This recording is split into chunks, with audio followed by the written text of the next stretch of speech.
Well, welcome everybody. Thank you for joining us. This is our second Florida virtual TUG. We're hoping just to provide monthly user groups going forward. So we're super glad you're here. Keep the chat. I see the chat like going crazy over there. So keep that going. We want to connect with everybody as much as we can in the virtual setting.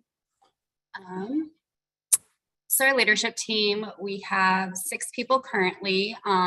Most of us are on the call: Aaron, Andrew, Erica, Jeff, myself, and then Yamil. So feel free to reach out to anybody, contact us. We don't have our email on here, but you can contact the whole group at orlandotug@gmail.com. And what we're doing is we are working to have monthly events. We've had 2 virtual ones. This is our second. Thanks for putting that in the chat. And then in March, we will have an in-person event in Orlando, and then we'll do go back to the virtual setting. And so we're just looking at having monthly speakers, providing networking, hopefully give back to the community, whether that's the Tableau community or nonprofits in the area. Give you all a chance, a place to share your content, what you're designing, what you're doing in Tableau, and also bring great speakers such as Pablo to our local or state groups. And then, of course, sharing job opportunities and different things that might be interesting in the area or online as well. So looking forward next month, in March, we're asking you to share some of your St. Patty's Day with us. I think we're still finalizing a lot of the details, and we're still working on the event page, but we'll get that out to you all.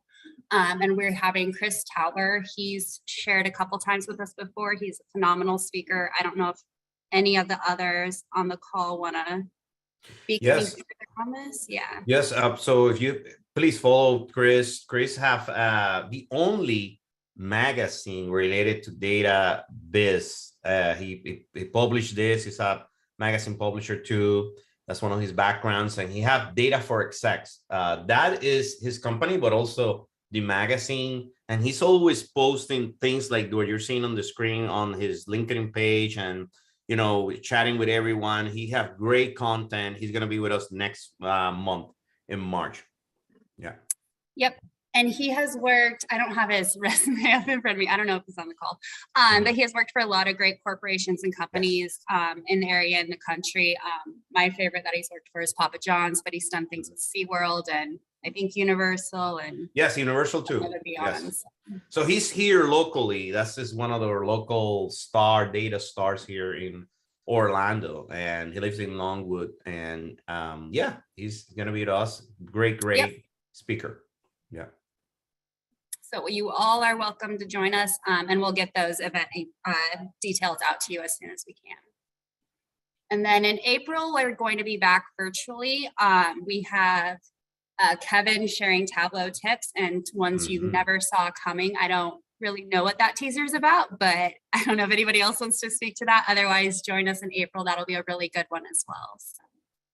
I know he's going to do some stuff with transparent sheets, and he's just going to kind of go crazy with a lot of different tips like they do so well. So definitely something to look forward to.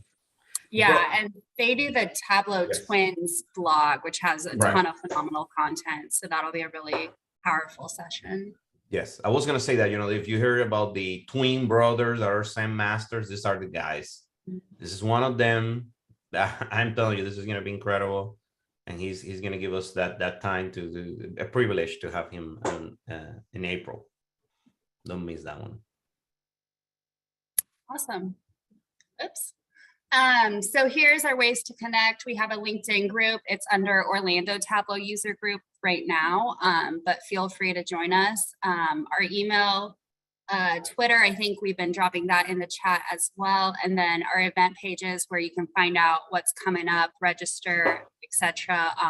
All of this, any of these places would have the same information, but just trying to be where you all want to connect with us as well. I'm going to kind of go quickly through these. We have, whoops, move my laptop. Feel free to reach out and share job postings or let us know if you guys are looking for talent in the area or remote. We have 3 currently in this deck. The first one is the data analyst position. We will send this out and I will let you guys review it. There's a Tableau developer for data meaning. And then lastly, for Rollins, there's a data coordinator position. So Rollins College here in Orlando, Rollins College. right. Yep. Yeah. So up here we have it linked. So when we send this out, you can click into it. I don't know if there's anybody on the call that wants to say in the chat or unmute and say, let me know if you have any questions, anything like that, or in the group. Yeah. If Yeah, you hi, sorry. go ahead. Sorry to bother you. This is Raj. Finally, I was able to join it because I was just trying to use your web browser, but in reality, I ended up downloading the software. So now I am able to join it anyway. But my cameras will be off because my laptop is, I'm working from a home, so my laptop is basically It's not set up. on the docking station. Okay, no worries. Right. Thank you. Thank you. If you have any jobs that you want us to show up or display or let the community know for next month, just let us know. Send us the job, send us what you got, and we can put it here on the screen. Yeah, for any month actually. Alrighty, Emil, you wanna? I'm gonna pass it over to you guys to do the big. Absolutely, this. absolutely. So super excited about this. I have my good friend Pablo Gomez. I mean, I every time that I do something with Pablo, I've been collaborating with him in the ComuniDatos, which is the largest Tableau user group in the world, because it's a Tableau user group that it's all for Latin America. And I always have fun. I mean, he's always having this, he brings in this kind of like a graphic designer into Tableau, right? And I wanted to say, that's super important because Pablo can bring in other things that maybe other people don't have, because he have that graphic designer also background on it. And just wanted to say he's also a Tableau Public Ambassador. He also is a leader of the London Tableau User Group, ComuniDatos User Group. He's an independent consultant, worked with many different companies. He's now located in London. So he's talking with us live from London. And, he's always been fascinated with graphic design, Tableau, data. And I am sure this is going to be a great session today. Can't wait to listen to what he was wanted to say to us. And very, very important, I highly encourage you, go to his profile on Tableau Public. And the background of Pablo, all of those are some of the visualizations that he did before there's in his profile. So I'm telling you, it's great stuff. I mean, I always heard somebody told me, like, if you want to learn from the best, hey, this is the best way you can improve your skills. And here we have one of the best. And we're so lucky to have him here in the Tableau User Group for Florida. And Pablo, take it, and thank you for being here with us today. I reach out to him. Thank you so much. Thank you. Thank you. I'm kind of flashing so many kind words, honestly. Thank you. Thank you so much. It's a privilege to be here. And when you contact me and say, would you be interested in speaking? I say, absolutely. Great. I love the idea. Why not? I mean, we're going to talk about Tableau. We're going to talk about graphic design. We're going to talk about visualizations. And I say, absolutely. What's not to like? Let's do it. So thank you so much, Orlando, Florida. I was mentioning some time ago, and haven't been to Florida in a very, very long time. I mean, it's a place that I like a lot. Been there a few times, but it's been quite a few, more than a couple of decades actually, since my last time over there. I'm pretty sure it has changed a little bit, but it's always a place that I like, and I have some really, really good memories out of it. So what we're going to be talking today, and I highly encourage you all, if possible, to, as I'm going through the presentation, to write your questions probably in the chat, so we can, after the presentation, we can all have a go at the questions and everything that you have. But basically, I'm going to talk about two of my passions. One of them, it's Tableau and data visualization, and the other one is graphic design. So I was explaining earlier on today, I'm not a graphic designer. I'm a mechanical engineer by trade. But then I started developing, I started learning about graphic design and all the stuff. And And one of the things that I loved was to start combining both graphic design and Tableau. So today we're going to be talking about how I built or how I created some of my infographics, the ones that you can find on Tableau Public. And this is me. I'm a senior data visualization designer, Tableau Public Ambassador, and co-leaders of both London Tableau User Group and ComuniDatos. And you can find me almost everywhere. You can find me on Twitter, on YouTube, website, Discord. I mean, everything. Everywhere you can find me over there. And then please do reach out, connect, and let's stay in touch. So let's get to it. Oops, wrong side of the screen. There we go. We're going to touch on 8-9 points today, and the first one is we're going to talk about infographics. So what are infographics? We can say that infographics are graphic visual representations or visualizations of data and or knowledge intended to present information in a clearly and clearly way. Now, some of the presentations, and this has been a conversation that I have had many times. So what's the difference between an infographic in many ways and a dashboard?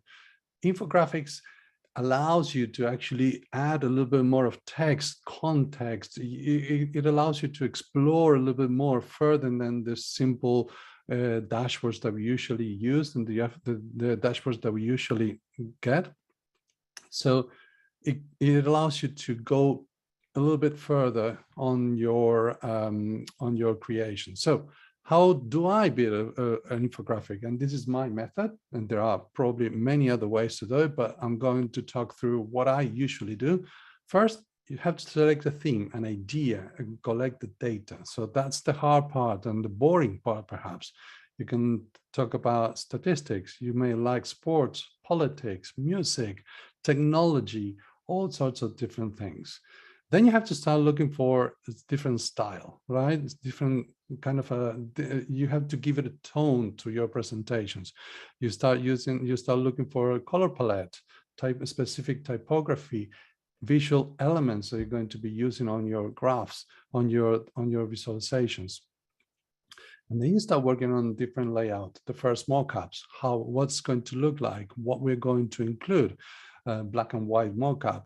And then you go on to colors and you start implementing those colors, you start implementing those graphs and see if they fit in the work okay on your presentation, on your visualization. And then we go on the last part, which is basically put everything that you already collected into action. And that's when you start building your infographic or your visualization.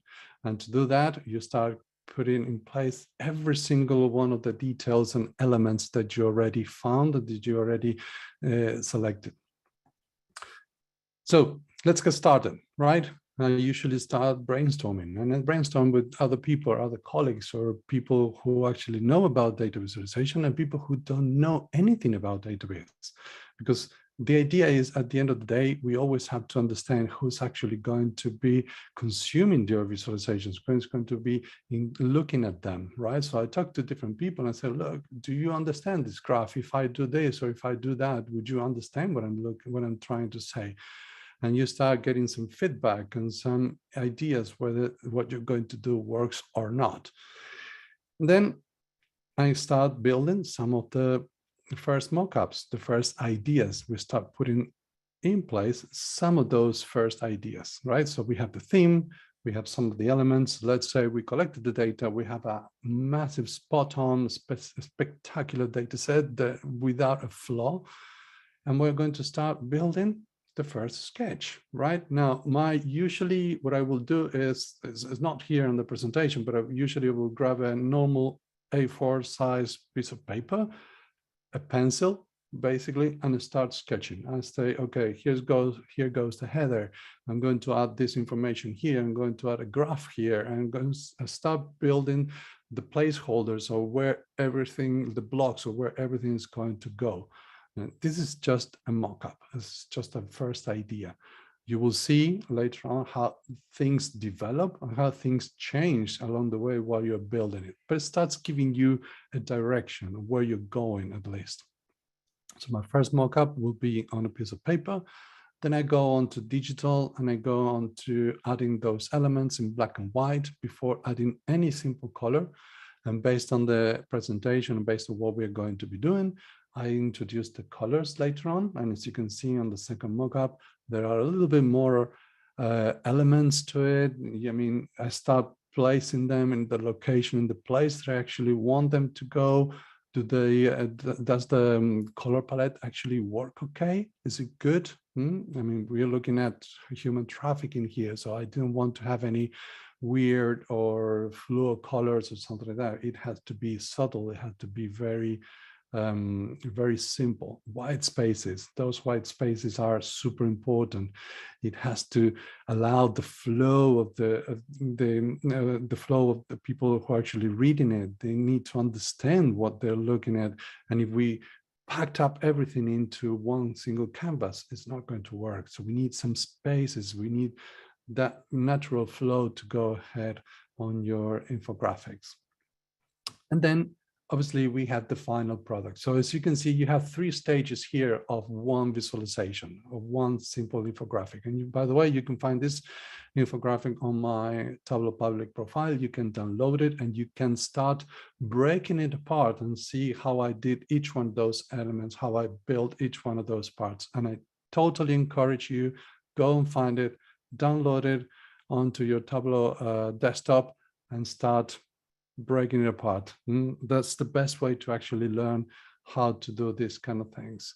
So as you can see, 3 different ideas, 3 different parts of the process, and imagine, see how each one of those elements that we originally created or built ended up in the visualization. Some of them, like this, like for example, these 2, the couple here, the man and woman, they were not a part of this, right? But we found that it was very easy as a legend for this bar chart, right? To say, okay, we're going to represent the man with this color and the woman with this color, the women with this color. And basically, instead of adding an extra legend, we use that image as a legend, basically. So that's one of the ideas. We move then again to one of my favorite, not this one, but the next we're going to move on to another of my favorite visualizations. This is something that I found. I found this data set where I found really, really interesting in 2018. And it was actually talking about people walking while using their mobile phones. So basically, there were just, how many of us actually walk on streets with our mobile phones, answering a text message or a WhatsApp, or actually watching something on TV. And basically it was actually telling us how many accidents people have in UK while when they were looking at the mobiles while walking, sorry. And that's the final visualization. As you can see, different mockups, different ideas, and how I ended up building in 3 very specific categories or areas, so by location, by gender, and by age. We're telling a story of how many accidents have been, people have had, mainly on that situation. And this one, it's probably one of my favorite visualizations. And there's a funny story about this. This is a Makeover Monday data set.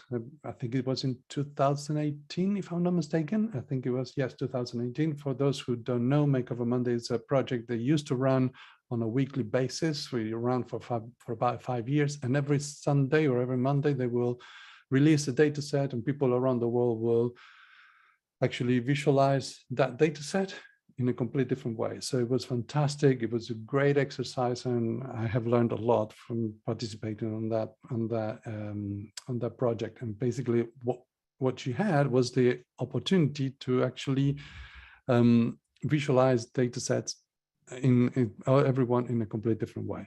So this one, the funny thing about this one is when I got onto this data set, I created the visualization, but I haven't seen a single Game of Thrones episode in my life. So I have a very good friend of mine who has who's a crazy fan of Game of Thrones, basically. And I said, look, I need a half an hour crash course on Game of Thrones. Tell me what we're looking at here. So we both look at the data set, and then we build I actually built the infographic.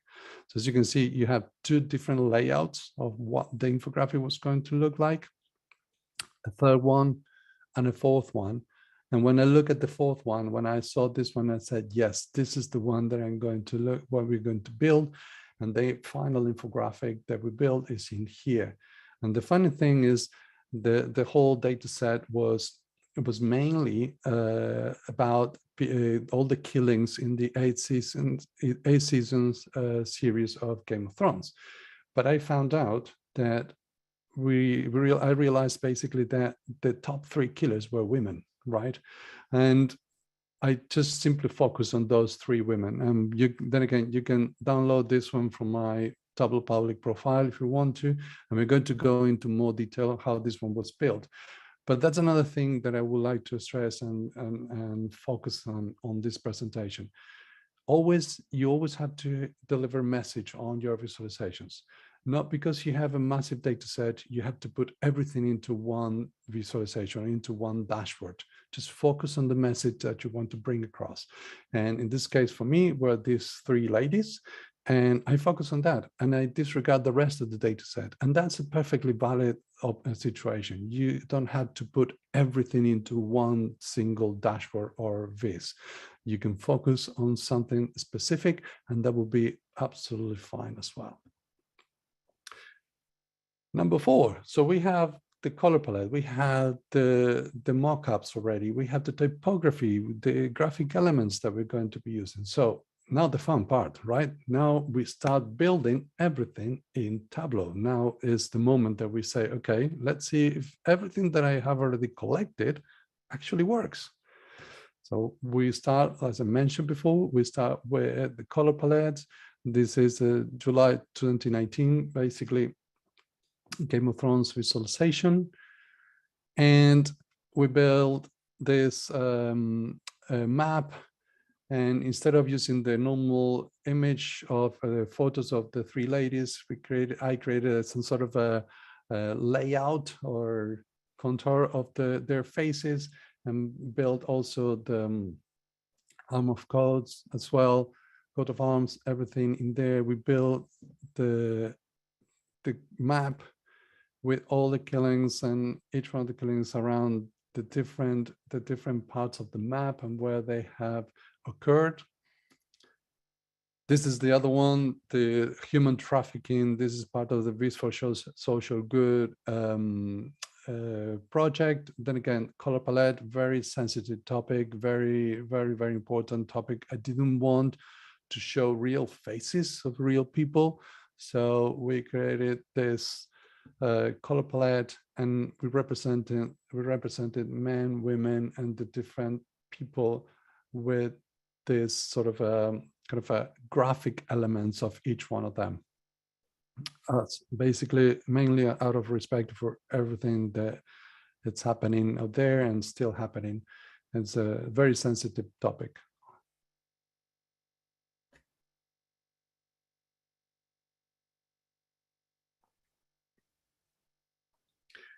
Also, as you can see, most of my visualizations, I mean, we all go through a phase or a point where we love to do some sort of a weird, crazy graphs. And we all, at some point, we're going to do a Sankey chart, and we're all going to do at some point something weird and crazy.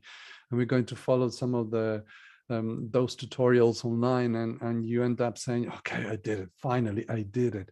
But if you look at my visualization, most of my visits are very simple: bar charts, line charts, tree maps. And that's the best way to actually show the information. And it's a simple way to actually convey your message across. My son and I were very big football fans, and we are big Manchester City fans here in UK. And because we're Argentinians, we love Sergio Agüero. We love him becoming the top Manchester City scorer ever. And my son and I, we set into a challenge. He was going to get all the data. So he started doing the research and he got the data and how many games he scored, all the goals, when he scored the goals and all stuff.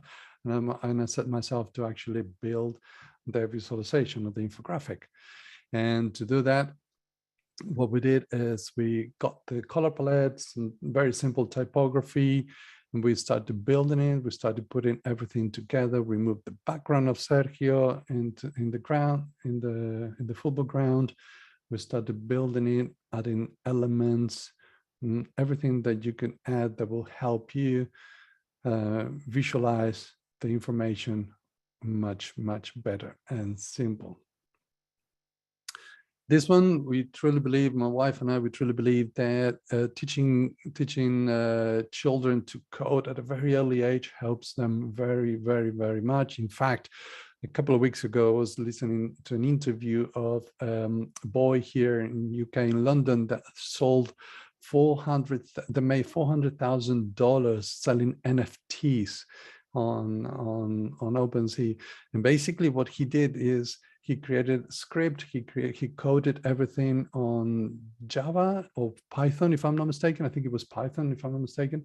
And then he uploaded all the NFTs and sold them all basically in about 9 hours or so, something like that. And the funny thing is that he's only 12 years old and he started coding or learning coding when he was 5.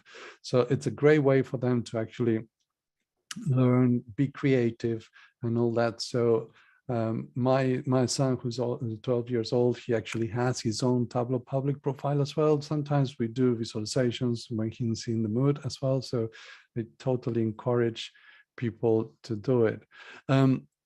This one, it's another Makeover Monday data set.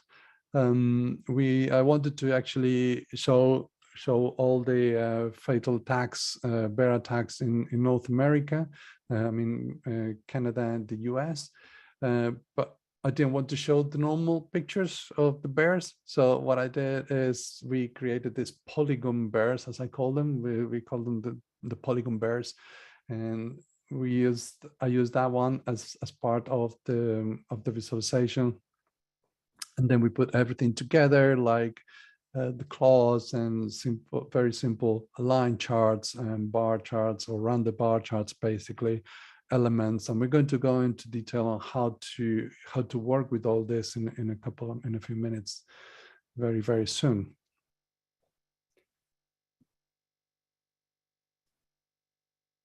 Oops, there we go. Now, thumbs up if you like Mondays or not. Can you send me a thumbs up or not if you like Mondays, or people like Mondays? There's a very famous song called Tell Me Why I Don't Like Mondays. And many people don't like Mondays. My son certainly is one of those. He doesn't like Mondays. But when we got across this Makeover Monday data set in November 2017, then again, a focus, it was showing all the bank holidays across the world, and how many countries and how many bank holidays each country had across the world. And one of the things that I found is that most of the countries, most of the bank holidays on many countries, and 30% of the bank holidays around the world were on Mondays. So we're talking about a third of the bank holidays in the world are on Mondays. So suddenly, somehow, when you look at it, Mondays look a little bit better. So this is the visualization. We created this radio chart, and every time you hover over each one of those lines or bars, it will show you each country, and it will show you the information for those countries. And then again, we wanted to show the same information, but in this case for the regions or the different continents as well. And we had that information as well as part of the different continents. Now, there are two ways, and you've been working probably with Tableau for quite some time, or probably you're just starting with Tableau. When we build a dashboard, there are two main ways to actually build a dashboard. One of them is tile, using containers and tile elements. And the other one is floating. Now, many people are scared of floating, and many people don't like floating elements. when you look at my visualizations, and if you download them, you will find that 95% of them are floating. Everything is floating around, everything is moving around, and you can precisely place them exactly where you want them. Now, with floating elements, became a challenge because that challenge was to actually say, okay, if I put an element here, I might need to add another element on top of that. And that's how that challenge brought us to two things that we're going to discuss in the next few minutes. And one of them is basically transparency on graphs, and the other one is layers.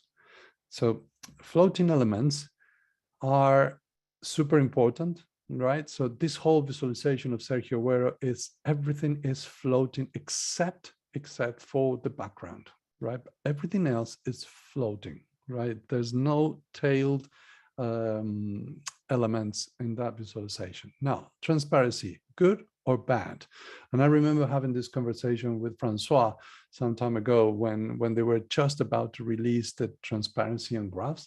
And he said, oh, well, the problem will be if people start creating weird or bad visualizations, right? On like adding a beach image behind a graph or something like that. So I thought of it in a completely different way. And I'm going to explain why, because I always had the challenge when I built this particular visualization, Sergio Agüero.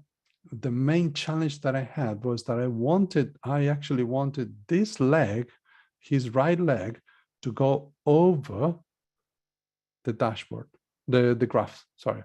But if I were to do that, the problem was that if I added the graph on top of the image, I will cut off his leg.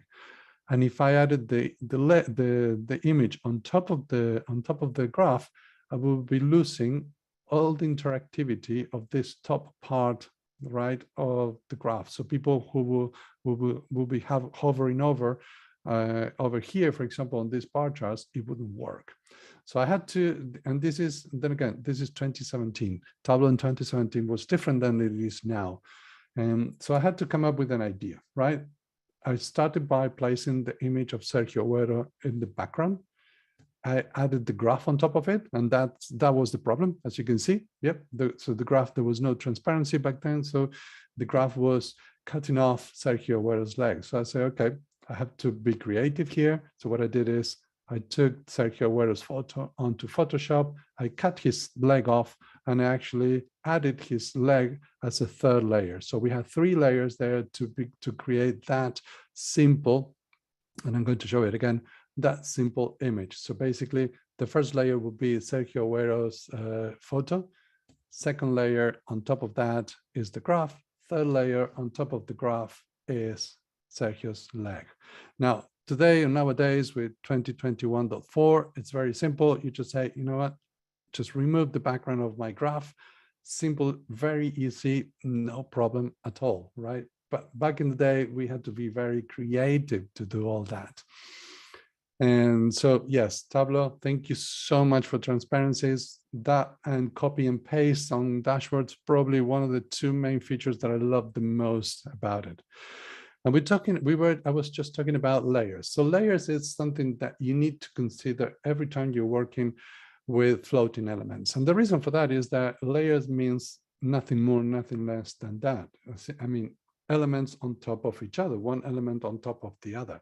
So if you put one element on top of the other, that element in the background is going to be visible for sure, but you may lose the interactivity. So you have to analyze, and you have to work really well what's going to go on top of what to be able to actually do have the interactivity on your visualizations, on hover over, or anything else that you want.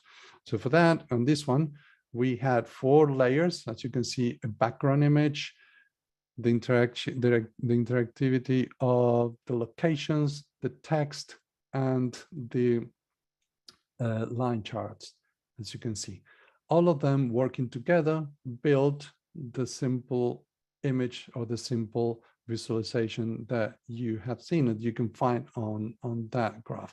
And with that, it's a simple way of actually representing or showing how floating elements, right, with the right location, in the right location, and with layers in the right order, work super well, right? Now, we have seen all this, right? And you might probably say, okay, where do I get that information? What can I get all those elements? Where can I get those resources? And basically, I'm going to show you next a few resources that you can find and a few places where you can find resources. And one of those places where you can find resources are all of them are good. Some of them are free, and some of them are a little bit expensive or not so expensive, right? So the top one, the most important and top of them all is Adobe, all the Adobe suite. And basically we're talking about Adobe Illustrator and Photoshop. Those two are the top ones that you can find. A little bit expensive sometimes and probably not worth the justification of paying for the license. But if you don't want to use that one, I would strongly suggest go for canva.com. They're amazing. You can remove backgrounds. You can change colors of your elements. You can create icons. You can do so many things. The background images that you have seen on my presentation just a couple of minutes ago, everything else can be done here on Canva, and is much cheaper than Adobe. FreePic, another one, plenty of elements you can use from there. There's actually a free version and a paid version. The paid version is not that expensive, but you can get lots of stuff from there as well. Then we have Infographics. Basically, there are about 3,500 plus infographic templates that you can use, all sorts of different things. And you may probably not use them like that, but it gives you a good idea of where to look at and how to visualize your data. The Noun project, again, lots of icons or photos that you might need if you want to. And last but not least, Unsplash. Unsplash is really good. All images that you can use on your visualizations, and they're also free to use as well, unless as long as you give credit or where they're coming from or the author as well. And obviously, once you build all that, so you say, okay, I have the elements, I created my layouts, I have the fantastic color palette and all the graphic elements, I build this beautiful, gorgeous visualization, I build this infographic that it's fantastic and I love it, whether you like it or not, whether people believe or not, it's beautiful, it's your visualization. So the best thing you can do is put it out there, share it with the rest of the world. And no place better than that than Tableau Public. I'm a Tableau Public ambassador myself. And I keep saying to everyone, there's no better place to find inspiration than Tableau Public. There's no better place to actually download workbooks or visualizations from other people than Tableau Public. And you can learn so much from there. And there's a fantastic place where you can find different visualizations and people who are doing amazing things over there. So you build your visualization, you build your infographic, share it. Here's the Tour of France infographic that I built. Sergio Agüero that we already discussed and mentioned. The San Antonio Spurs. Any basketball fans here? Pretty sure you have. The Orlando Magic are over there, and the Miami Heat as well. But basically, this was what this one was about, San Antonio Spurs. And you upload it onto Tableau Public. Game of Thrones visualization, petrol versus diesel. This was fantastic. I love this one because I've always, as a mechanical engineer, there has always been this argument about what's better, diesel or petrol, or why you one or the other. Energy sensors, I love this one. So this data set was all about all the squirrels, 2,900 and something, almost 3,000 squirrels that were spotted in Central Park in New York, and where they were spotted and what they were doing while basically where they were spotted. So basically that's another one of the ones that I really like. Uploaded onto Tableau Public. This one, it's a very customized visualization that I created based on a data set by La Nación in Argentina. La Nación is probably one of the biggest newspapers in Argentina, and they had this data set. I have a few good friends over there, and I asked them permission if I could use their data set to actually build this visualization. The map that you see of Buenos Aires in this piece, it's actually built by me, drawn by me. It's not a map that I found anywhere. I actually draw it myself with Adobe Illustrator, and I put on top of that the plot of every single tree that they found in Buenos Aires based on that map that I built. Digital gender gap, you wouldn't believe still nowadays the big gap that there is between men and women on the use of mobile phones or connectivity, and it's still over there. So this is another one that I have built over time. And last but not least, like I always say, do it in public, upload everything into Tableau Public. There's no better way to actually show what you can do. And to be honest, I'm an independent consultant. I have different clients, and many people have asked me over the years, can you show me anything you have done before?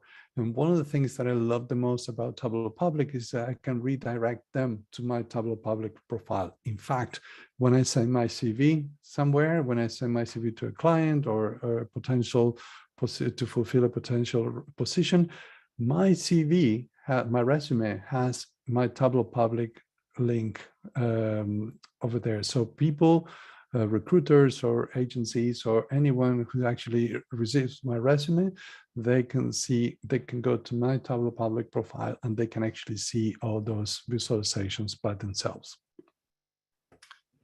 And what we're going to do now is we're going to build in a virtual way a visualization that I created not long ago. So I found this data set and I saw a person who actually created this visualization in Adobe Illustrator. She was fantastic the way she actually explained how she created the visualization, the infographic, and I said, okay, I'm going to set myself a challenge. I'm not going to do it in Illustrator. I'm going to do it in Tableau. So I set myself the challenge to reproduce her infographic in Tableau. So what we have here is basically a very simple line chart, another bar chart, which is actually a stack bar chart, and you will see later on why it's like that. Another bar chart to represent the different rankings and positions. A slope chart, a very simple line of slope chart, if you want to call it. Another bar chart representing the continental scores, and I'm going to show you how I'm going to put everything together in a minute to build the visualization. And last but not least, another bar chart to represent the ranking by GDP per capita, right? Now, we have all those elements. Let's set to build the World Happiness Report infographic. We start with a very simple background, and that background is about 1,500 by 2,775 pixels. It's a very long and wide infographic, as you can see. We start by building the first, the first layer will be the background, as you can see. On top of that, second layer, or first layer in this case, we're representing each country. So each one of those lines is a country in our visualization. On top of that, we add the stack bar. The stack bar is the score of each country, the score of happiness of each country, but broke down by different ways of metrics, different ways of getting that score. Then we have the ranking of each country, the name of each country and the ranking and where they sit on that ranking. And then we have a connection, the slope chart that will connect the countries with the continents. So basically, each country it's part of a continent, and each continent will also have a happiness score in it. We add, last but not least, we add the country ranking by GDP.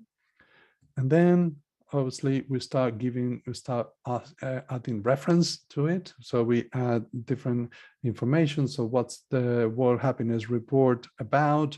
A little bit of information about GDP per capita, because people need to understand sometimes what we're looking at, what we're talking about, credits, where the information is coming from. And last but not least, a powerful title. Remember, it's super important that everyone, every time that they're going to look at your visualizations or your dashboards or your infographics, the first thing they see is the header, is the title. And the title is what's going to actually say within those 3 or 4 or 5 seconds, first 5 seconds, it's going to say, okay, yes, I want to read a little bit more about this. I want to learn more about this infographic or this visualization. So super important, always try to get a very catchy, very, very, very catchy title. And of course, that's how you build it. And this is the final visualization. This is the final infographic. You can find it on my Tableau Public profile. And as you can see, it's just right here. It's in there. That's the one. And you can build. It's open to download as well. If you want to download it and break it apart, then again you can do that. And as you can see, as you hover over each one of these, it will highlight and it will tell you what's the metric. And also, if you look at each one of the countries, it's actually showing you which continent it belongs to, and so on and so on. So, and the inspiration is about Diana Stefania Rubio. She's the lady who actually built the infographic in the first place in Adobe Illustrator. So I consider that it was fair to say her name, to mention her name as an inspiration, because she actually inspired me to actually be able and challenged me to actually build this infographic on Tableau. Now, we have done, we have built, we have created, we have designed, we have done all that. We have uploaded it onto Tableau Public, and everything that goes into public, it's actually public. So I strongly suggest, I cannot strongly suggest more and more to actually do it every time that you can. A few takeaways of this presentation: join the project, right? So these are projects outside work, projects that you will be able to join outside, completely outside your day-to-day work. Makeover Monday, which sadly is finished now, but there are 5 years worth of data sets. So imagine 5 years times 52 weeks a year. It's a ton of data sets you can find in there. Sport via Sunday, a story with data challenge as well, storytelling with data challenge, Viz for social good. These are some of the projects. There are quite a few out there.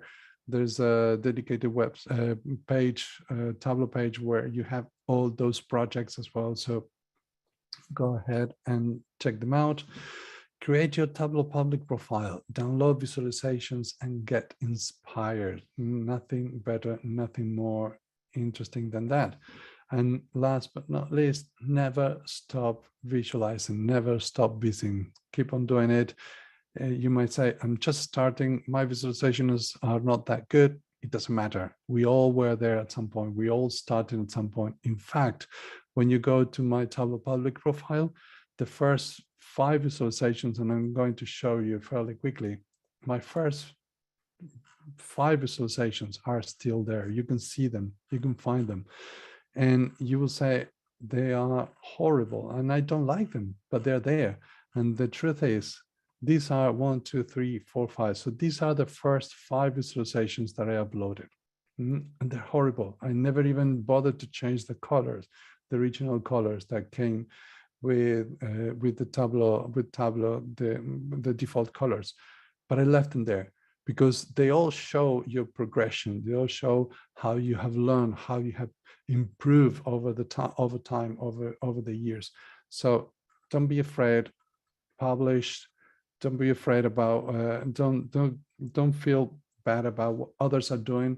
Just go out there, do your best, and keep on visiting. And last but not least, thank you so much for listening. Thank you so much for being here. Thank you so much for the opportunity to be here with you at the Florida Tableau User Group. It's been a privilege. Questions? I hope so. I really like questions. So it would be really, really good if we have a few questions. I mean, I don't know you guys, but I am impressed. I mean, I am like super pumped. Maybe like Aaron always told me we're data nerds. And I mean, Paulo, I don't know. I have to tell you, I mean, we were in, you know, we don't used to do virtual. We used to do in person. I'm pretty sure we all would be like doing like this right now, because that's what you deserve. Thank you. This is amazing. I know Katie she feels the same way. It was fabulous. Yeah, I feel like you would have had jaws dropped if we all were required to share video. Thank you. Thank you so much. This is Thank you great so much. stuff. It just looks amazing. I mean, and it's so cool to see, you know, I think that you make a big point, right? Most of the time we were looking at these visualizations from many great developers or individuals that are doing this visualization, but we're always wondering, how do you build something like this, right? And seeing those ledgers and seeing what does it take, it's just great. It's amazing. So I think we have tons of questions, Katie. Okay, right? Yeah. shoot, fire We them have up. tons, yes.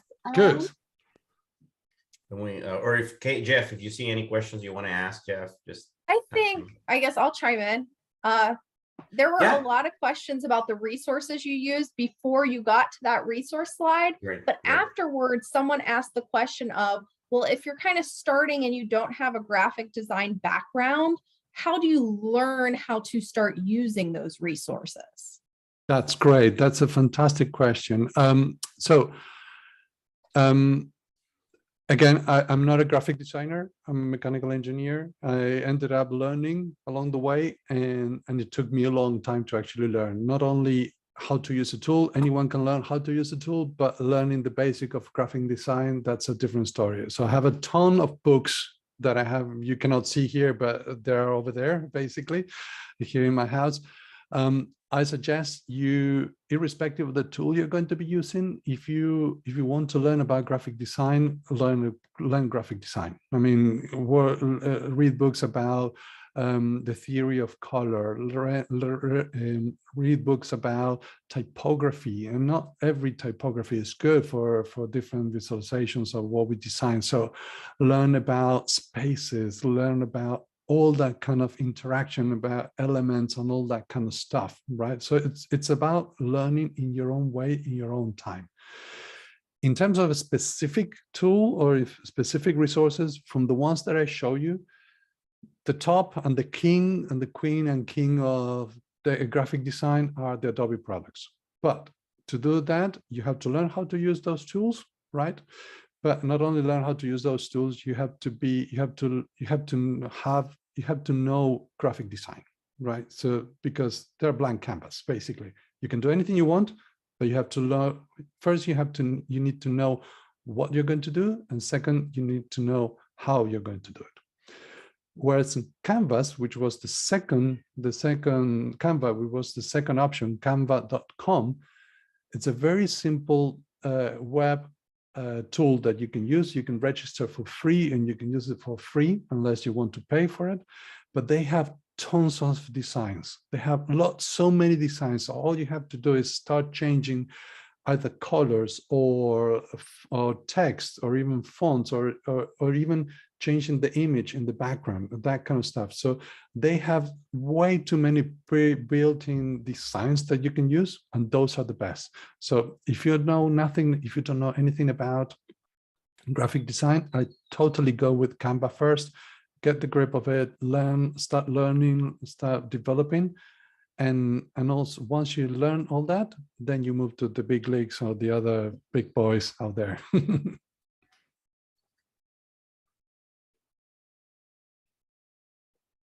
Awesome. One of the questions, Go ahead, Yeah, Erica. that's what I was gonna say. Just, yeah, that was great. Thanks. Keep going. No problem. One of the questions was just how much time does it take to start to finish to create one of these?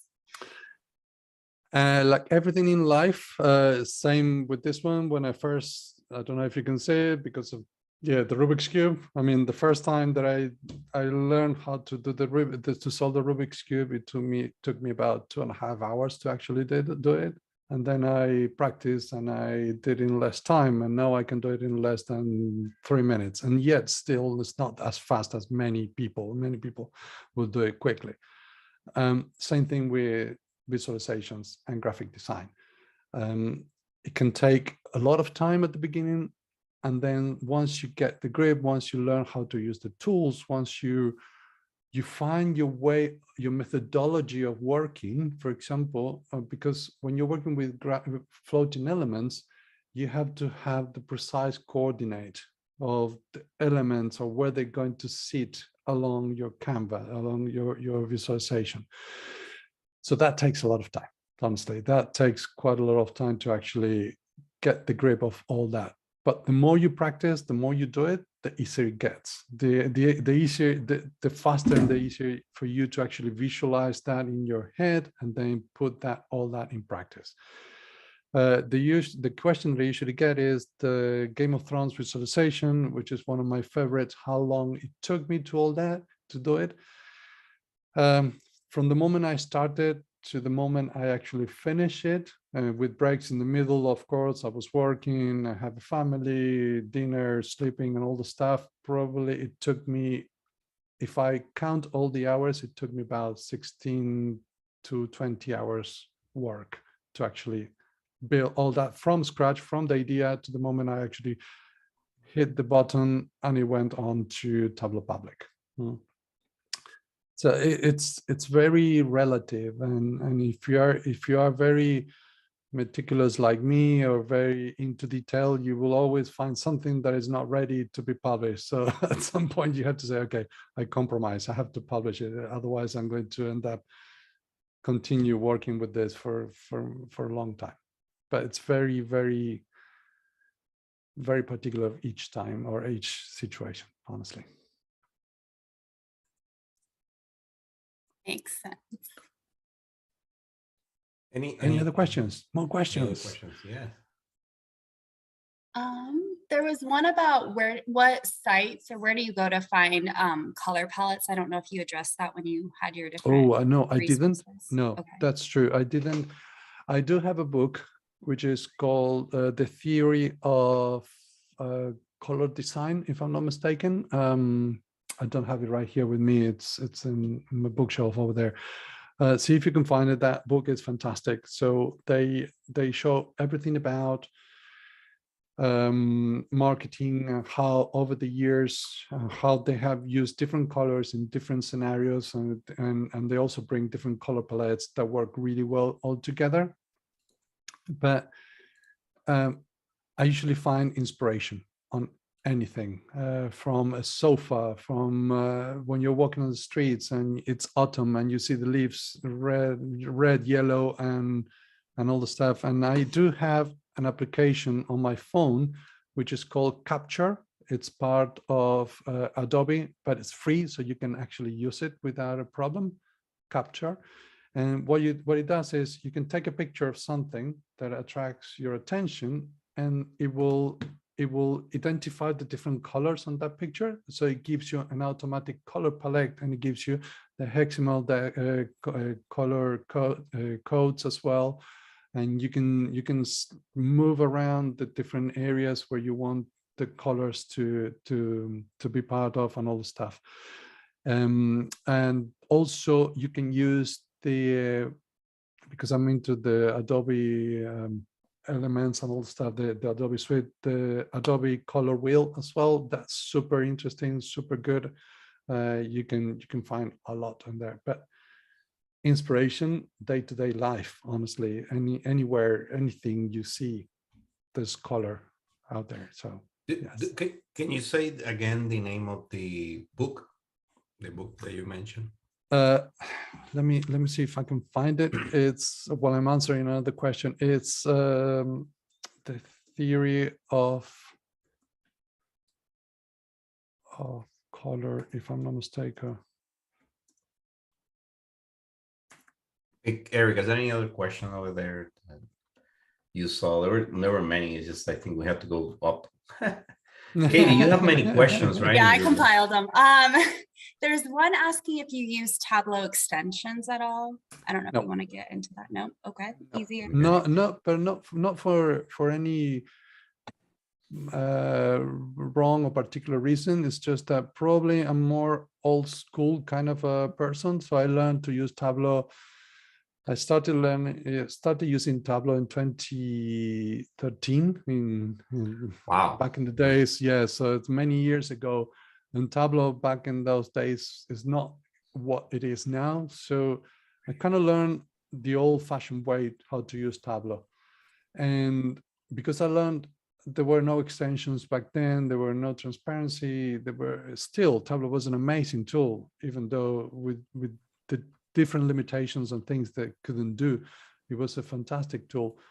But I didn't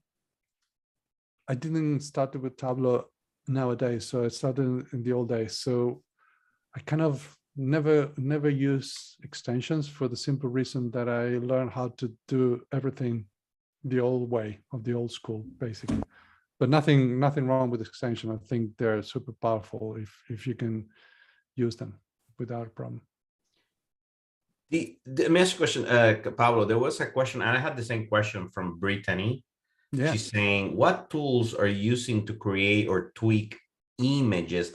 Maybe it's Adobe, but do you remember when you put the burr and then you were able to make the burr like polygon and like it was kind of like the burr was kind of like wide, or some of the image became wide, and then you had that drawing of that specific image. Yeah. Yes. So I'll show you that again. So what we use for that is Illustrator. Definitely. Illustrator. So, Okay. Yes, Illustrator, and that's somewhere over here. There we go. This is the one. And yeah, so Illustrator is the one that I use. So what you do is first you create, as you can see, you create the contour of the bear. Exactly. That's what I was talking And about. then you build, you just cross the bear with different lines, and that creates the polygon. It's a very simple technique, honestly. All you have to do is create the contour first, and then you see these are very simple lines that are coming across the bear or the image, and then you just get the polygon at the end of the day. And once you do that, you just change the colors, and it's a very simple technique. Very cool. Okay, so it's Illustrator. Okay. Yes, Illustrator. Okay. Any other question? All right, I have two more. I don't know how much time we get, Pablo. I have two more that I compiled. One is a technical one about any best practices or tips on using background images. And then the other is just how do you find time to do all the beautiful Tableau public work on top of, I'm sure you're doing other things for someone else that you can't put on public. So background images very tricky, because every time you upload your visualization onto Tableau Public, Tableau has to render those images, right? And basically, the heavier the images, or the slower the dashboard of the visualization to run on Tableau Public. So things that I strongly suggest, do not create visualizations. It's not a rule, it's just a suggestion, honestly. Visualizations wider than 1,000 or 1,200 pixels wider than that. Don't go over 1,200 pixels wide. And the main reason for that is not every single monitor or laptop or a tablet can cope with that. And once you go into a smartphone or something like that, your visualization gets completely different. So don't go any wider than that. And when you build the background image, make sure you are not on an an image, make sure your image quality is 72. Two things you have to make sure: 72 pixels, or your quality image. So that's the density per square inch of dots that you're going to have on your image. So 72 is very light, super good for websites or HTML. If you go over 150, for example, or 300 pixels, what's going to happen is those are 300 pixels perfect for printing, but not as good for HTML. So it's going to take longer and it's going to be heavier for Tableau to render that image. And last, and another thing is, one day Tableau will allow us to use SVG files, which are perfectly fine and they can render in any size without a problem. But until that moment, I suggest you use JPEG rather than PNG. PNGs are good, but JPEGs are better and lighter for background images. And the other question, how do I find time? Well, I don't, honestly, I don't find time anymore. That's a lie, you do. No, I don't. If you look at my Tableau Public profile in the last year, in the last 12 months, I have published probably about 4 visualizations only. So that means I have done only one every quarter, which is not good for my rate. I used to do like 1 or 2 every week, and now I'm going every 3 months. And the truth is, as we go along, life, work, families, COVID, everything that happened in the last 2 years, I'm not publishing as much as I would like to. But when I was doing that, when I was working on that, it was always at breaks that I had doing work, or while I was commuting sometimes, right, on tube and on the underground, the metro, I don't know how, subway, as you call it over there, train or something, things like that, airplanes, you will see me creating something, that kind of stuff. You have to find a way. It's actually the best way to actually learn, finding the time and the way to do it. There was a question, and I think this was from Katie or somebody else, I'm not sure. And this is a very good question. It's like, how do you come up to what you want to create? Even if it was those 4 that you say you did, how do you think it's like, is you just in a moment and you're like, nah, I should create this, or I want to create this or that, right? It's something like that. Like, how do you figure out, like, where do you get that inspiration that you say, I want to create this, or I want to create that, or like, this makes sense to maybe do a visualization? So as you start visualizing, as you start building, as you start creating your visualizations, you find your voice, as I say, right? So it's a way that of creating visualization, the visualizing, that it's kind of unique. You might be doing the same bar charts as anyone else, but when you see a visualization, you know it's from that specific person, for example, because that means that you have found your voice. That means that most of the visualizations you're going to be doing, they have something in common, right? And that's one of the things. So when you find that voice, when you find what you want to do, you have an inner voice that actually tells you, you know what, this is going to work well, and this is in line to what you've been doing before, and this is not what you've been doing before. So, for example, in this case, there's absolutely nothing wrong with these 2 mockups, right? Colors are fantastic. They work really well. As you can see, the colors are not different in the map between the 2 of them. Backgrounds slightly different, right? But they actually work really well. They could have been really, really good visualizations without a problem, right? And we have the third option, which is slightly kind of more beige, brownish sort of a idea. But when I found this one, when I used that background, that I heard to myself saying, that's the one, that's the killer, right? And you forget about everything else you have done, and you make that one work, even if you have to change colors, but you make that one work. because you found it. It's simple as that, right? I mean, you had that call and someone said, and someone can show you 4 or 5 different mockups. You go to Canva and you can find different mockups of the same subject, and you say, that's the one, and you go for it. Very nice. Very nice. This looks Harry Potter. Like very, looks very good.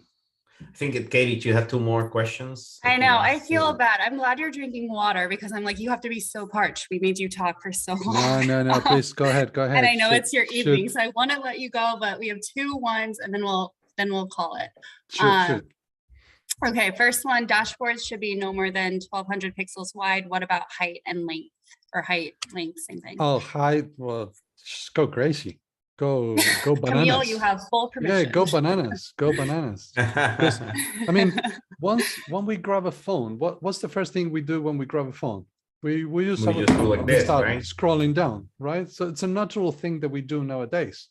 We don't do this to the sides. We do this up and down. Now, So if you want to do, I mean, I have visualizations that are 1,000 pixels wide and about 3,500 tall, for example. so that's People fine. will Okay. go down. The thing you had to bear in mind is that on every single visualization, what you put on top, the title and the first few things that people will see on your visualization when they open it on Tableau Public, that's what's going to engage them. So you have 5 seconds, 10 seconds for them to say, oh, this is interesting. Let me see a little bit more. And that's when they're going to scroll down. So you have to be very strategic, very, very intelligent on what you put at the top of your long visualization. Excellent. And by the way, it doesn't mean, I mean, I suggest 1,200, but by all means, if you want to go crazy and do 3,000 by 3,000, there's nothing wrong with it. I mean, just nothing, there's nothing to stop you doing that. All righty, William will give you the last question. So he asked, the layout of the Game of Thrones characters, is that Adobe Illustrator also? Yes, it's all Adobe Illustrator. I think it's in here. It's a little bit further down in the presentation here. Yes. So then again, I don't remember the name of this character, honestly, but I didn't want, I mean, that I remember that week. And if you go back on 2019 Makeover Monday, you will see that many people use the photos, the normal pictures, and I personally didn't want to use the pictures. So what I did is, when I say we is because sometimes I brainstorm with other people, and that's why I keep saying we. What I did is basically I just go and I remove the whole background, and on top of that, I started drawing. I actually have a digital pen that I connect to my laptop. Okay. With Adobe Illustrator, you can fix the image in the background, and you add another layer, and basically you start drawing it. You can also do the same thing with Procreate. If you have an iPad, for example, Procreate is a very, very good application as well. And if you have an iPad and a pencil, an Apple Pen, you can actually do exactly the same thing. As you can see, this is basically just a drawing of the face of this lady on top of an image that was already there. It's not perfect. As you can see, the shoulders are not right there, but it just gives you an idea of what's going to look like when it's finished. And then I added another set of elements, for example, and all that. The map is the same. The map is it's very simple to actually draw with a pen on Illustrator, and then because these are all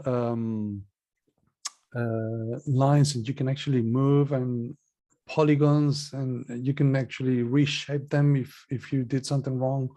So it's not difficult.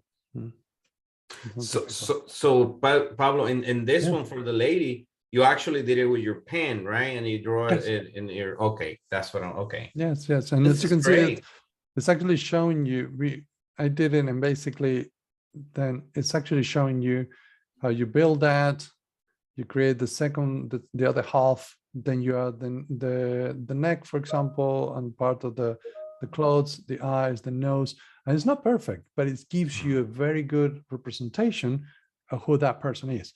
And whoever saw the TV series, they will actually identify her without a problem, without a problem at all.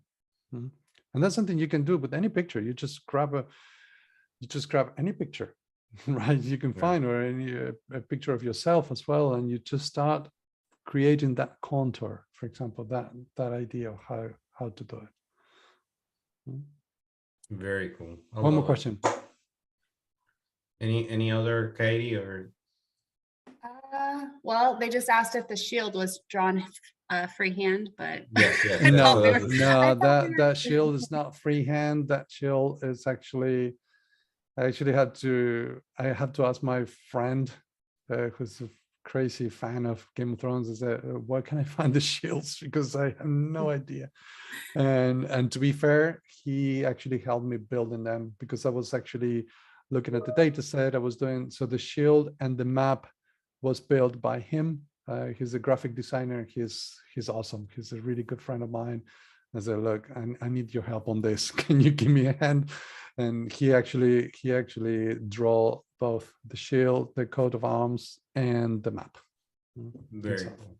Awesome. Yes, I had a little bit of help on that one, on those two.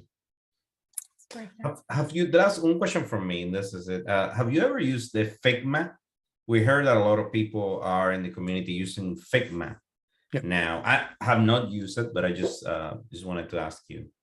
I haven't used it either, but it's a combination of what I suggested, Canva and Illustrator. And in fact, you can actually start building on Figma and then go to Illustrator, make changes to your illustration or your elements, and then send them back to Figma. So it interacts really well between the two of them. It's super powerful. I haven't used it myself, but I know, and I have seen some videos on YouTube how they do it, and it's very, very powerful. Yes. Very cool. No, I think that was it. Just wanted to say thank you so much, Pablo. We went over a lot, but I know a lot of people here still here, and they will love this presentation. I mean, I think it's fantastic. I wanted to ask everybody that is in the chat still. There is a way we can submit this Tableau User Group content to Tableau to be nominated. I personally myself want to nominate this one. There is a link. I need to find it, but where you can say, hey, look, let's nominate this as the best presentation of this month. And I'm going to do that personally, just trying, so everybody can do it yourself too. And then when they list all of those user group for the month, hopefully we can be that first one. Right there at the top. Thank you. Yeah, right at the top. Correct. Thank you so much for being here and all this time, and for the opportunity to join you on this February Tableau User Group. Thank you. Thank you. Thank you, Pablo. It was fabulous.